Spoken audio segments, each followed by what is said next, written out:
दुसरी गोष्ट, पालकमंत्रीचा जो विषय आहे तेही तुम्हाला 1-2 दिवसामध्ये चित्र स्पष्ट होणार आहे. कारण 26 जानेवारीला प्रत्येक जिल्ह्यामध्ये पालकमंत्रीला ध्वजारोहणासाठी जावंच लागते. ते सगळं त्याच्या आधी तुम्हाला दिसेल की स्पष्ट झालेलं आहे. सर, भाजपचं अधिवेशन इथे झालं होतं, त्यानंतर राष्ट्रवादीचं होतंय. काय नेमकं शिर्डीला आहे? शिर्डीचं महत्व म्हणजे बाबा आहे, चांगलं तीर्थस्थान आहे. चांगल्या वातावरणामध्ये जर आपण आपलं अधिवेशन पार पडू शकलो तर चांगलीच गोष्ट आहे. आणि मागेही असंही नाही की पहिल्यांदाच शिर्डीला आम्ही येत आहोत. याच्या पहिले पण राष्ट्रवादी काँग्रेस पक्षाचे शिर्डीमध्ये अधिवेशन 1-2 वेळा होऊन गेलेले आहे. तर मंत्रिपदाची मंत्रिपद शपथ झाल्यानंतर मंत्र्यांनी आपला पदभार स्वीकारला होता, त्याला सुद्धा विलंब लागला आणि त्यानंतर आता पालकमंत्र्यांना देखील विलंब लागला. बघा थोडा काय आहे, आपल्या मीडियामध्ये आपण जास्तच त्याचे अर्थ वेगवेगळे काढतो. 3 पक्षाच्या सरकार जेव्हा स्थापन होत असतो, नव्याने होत आहे. मागच्या जे 3 पक्षाचा जेव्हा झाला तर आम्ही मध्ये आलो होतो. जे काही आम्हाला जे डिव्हिजन करायचं होता कामाचा ते बरोबर आम्ही करू शकलो.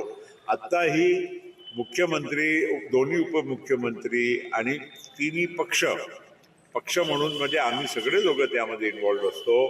चर्चा होत आहे, काही प्रॉब्लेम नाही. मंत्र्यांच्या पदभार हे तुम्ही म्हणता चुकीचं आहे. पाठोपाठ आपला विधानसभेच्या सेशनच्या वेळी पद म्हणजे कोणाला दिले गेले नव्हते, म्हणजे खाती.